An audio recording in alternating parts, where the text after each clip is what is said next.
nwere akụkọ kọ na this page gbasara nwaanyị die na-akwụgharị.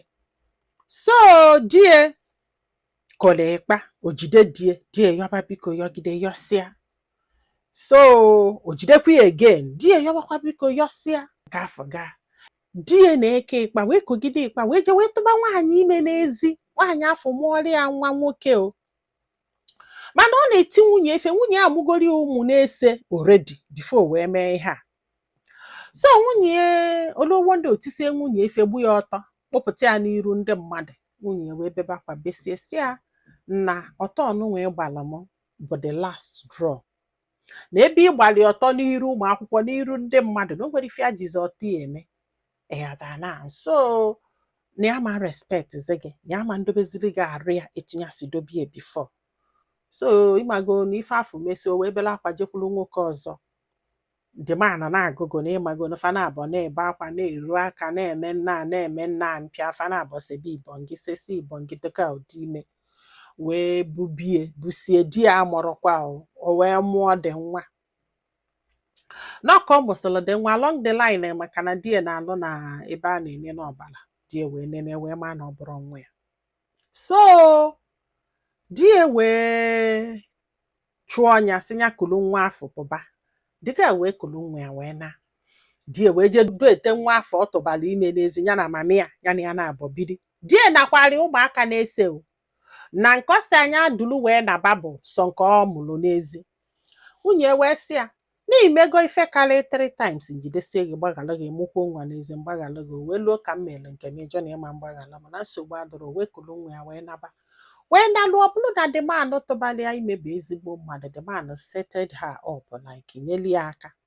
Mana mgbe ya nọbe die n'ọnya na-enyekweli die nri ụmụaka niile ya na-enyefe nri. Na die na-eweta 40% or 30% yanwa na-eweta ndị ọzọ wee na-azụ ụmụaka. Ọ ṅụọlụ m iyi sị m nọ etufasi wee bili. Ma still this man jụ na ọma mgbaghara ya. Ya wee na. So ke a nasịrị wee jedu ete nwaanyị nke ọ tụbara ime ya na ya na-abọ bili which dị ime nke bụ na. Ya wee bidokwa wee zụbakwa afịa ya na-azụ mewekwe ka ya si eme wee je gbata na wee lụọ ụlọ. Lụọ 4 rooms and the parlor ya. Lụsịa ada ụlọ wee tinye ndị mmadụ na ya na-anafa ego ụgwọ ụlọ wite ofu nwa maka na that guy mụọlịa nwa ka nọkwa na ndụ ya na-akata fọdụ nwa na-enyere ya aka ya na-azụ afịa na-emetụ ego aka na ya na-eme ọfụma. Ọ sịbụ ya ka anọgidezi di ya anwa nke chụpụrụ ya n'ụlọ wee bịa wee sị na ọ ga-akwụba nyanwa child support. Na ọ ga-akwụba nyanwa child support because na ọ dị ezuzilie ife idu ụmụaka na-ese afọ. Like she said before, no nyanwa na-ewete na die na-ewete 30 nyanwa na-ewete the rest wee na-azụ ụmụaka. Kịta o jezie nọ nwaanyị ọzọ wee bubezie nya aka wee gwabazie anya na ọ ga na-ewete child support. Ọ sị m na ọ bụrụkwa sọsọ iwete child support na ya nwa na-akwụrụ ụmụaka ụgwọ hostel ebe fabi maka na ụmụ ya nọzi na hostels na yanwa na-efeed fa ya na-enyefa nri na-akwụ ụgwọ hostel na-akwụ ụgwọ akwa na-eme every other thing na si ife die na-eme bụ ọkwụrụ ụgwọ akwụkwọ yanwa ya katazi for ife ndị ọzọ. It's not like na ya na o nwere ife ya na-eme no ma still die na-demand child support. O wee na-ajụ m sị ma ọ bụrụ gị ị ga-enye child support like ọ bụrụ gị bụ this woman na ị ga-akwụ di gị child support. Ị ga-akwụ di gị child support. Ọ sị bụ na ụmụaka na-ese afọ I think na ịtọ nọ boarding school then ịbụọ na nwaanyị nke ọ tụbara ime na nwa nke afọ mụtago na anya ụmụaka ọ mụtago di wee na-demand child support. Ị ga-akwụ ya child support. Mana ife ji wee kọba akụkọ ọbụla one guy pụtara na my comment section wee sị that no man bụ the prize, men are always the prize, men are always the prize. Nwoke cheat iwo ị na-abịa nna gị genwa ichiti kwenu nwoke wo iwo ị na-abịa nna gị etu ọbụla esi wee mie no nwoke ga-win. It's a win for the men because no nwoke ji anụ n'isi like men are the prize. Ofu ihe nchọrọ itinye n'okwu a and ife nchọrọ itinye n'okwu a nwa bụ ilu ka nchọrọ ịtụ. The first 2 people ga-edete the meaning of inu very well. M ga-enye fa 10k. Yes. So no one no we pụtara ife a ife nchọ ka idobe at the back of your mind bụ na gịnị mere. What is constant n'ụwa anụnwa bụ change. Mana idu afọ nchọrọ ịtụ wee bụrụ that na ugwu mụta mgbaji ukwu, like ugwu mụta mgbaji ukwu, agadi nwaanyị amụta ejekete ezu ike, like agadi nwaanyị amụta ejekete ezu ike. Unu ga-emegide ife unu na-eme, nwaanyị chiti ọ na-be nne ya, nwoke chitie nwaanyị anakwala be nne ya maka na unu ji anụ n'isi na unu na-alụ ụlọ. I want you people to know na ụmụ nwaanyị ebidogo ịlụ ụlọ kịta, ụmụ nwaanyị ebidogo ịgba ana kịta. Ụmụ nwaanyị is coming up with speed. Oge na-abịa mgbe nwaanyị ọbụla ị ga-anụ ọ na-ezukọ gị unu ọnwa, na-ezukọ gị ife ọnwa. That thing unu feel na unu ji asị na ọ bụrụ na ichitie nwaanyị awoo iwe ọ na, nwaanyị achitikwe nwaanyị awoo iwe ọ na. Very soon ụmụ nwaanyị ga-ebido inwe their own home. Yes, because na marriage na-atọ ọnụzi to nwaanyị awoo iwe ọ na, nwaanyị nwoke ewoo iwe nwaanyị ana.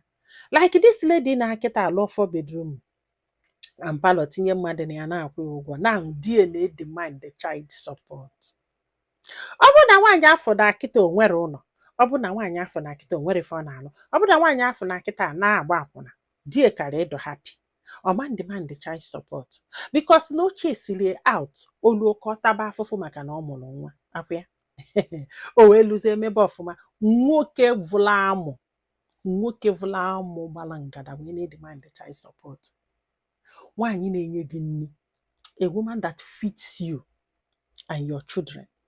I mee mistake megide ụmụaka n'ezi ọgbaghalụ gị, o wee luo ka o melu nke obele gị mkpọla ma o kwere gị odidi. I wee chụkwa anya ọ na nwoke tụtụrụ ya pịchasị anya onwe ụlọ, ọ sị m na ya nwekwezi ma na self. Now we demand the child support. Nwoke nwekwa ike melu unu metụ unu ma ụfọdụ n'ime unu amụghị unu ị na-azọ nwunye gị imere alụ, nwunye gị n'imere alụ ka ị na-edemand kwa child support ka o si ebe eweta nke nwoke na-alụ ya na-enye. Echekwabodo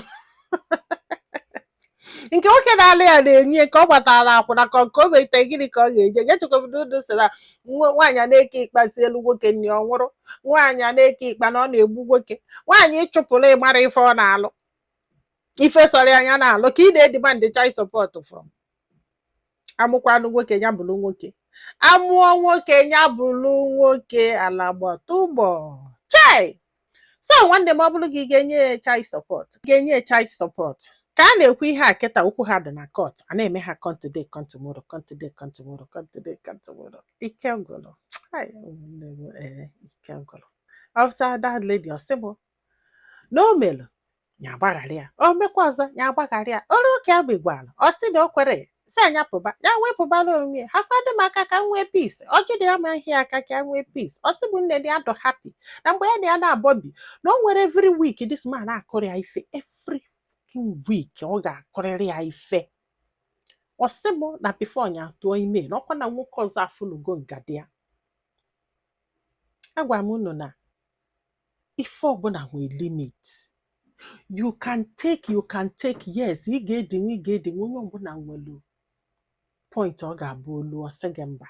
Ya ọ sị gị ka atụnye isi ma ya nwee peace, ọ ralụ ka atụnye isi ma ya nwee peace.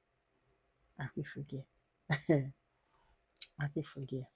ike gwụrụ. Anyway, nne ọ bụrụ m tụma m ga-enye gị that child support, nwere ego afọ pụta na-adasha ndị mmadụ na street. Ọ bụrụ na ị nwere ego nne je mepela ụmụ gị akaụntụ ofu mepesiela fa akaụntụ na-esevulu ha ego ebe afọ one after the other, na-esevulu ha ego ebe afọ one after the other. Na-enye child support ka o wee nye nwaanyị ọzọ nne otoro gbafuru ya afọ. Thank God na ụmụ gị nọ boarding school, feed them. Ebe ọ nọ n'ụlọ ka feed nwụrụ, ọ na-achọ child support a ga-enye aka na Owerri dala everywhere a na-akụghịrị. Ụmụnne m tii na ọnụ n'okwu ọ bụrụ na ị ga-enye eme ka mmalụ. Ndị be anyị daalụnụ ka ọ dị n'ụbọchị ọzọ.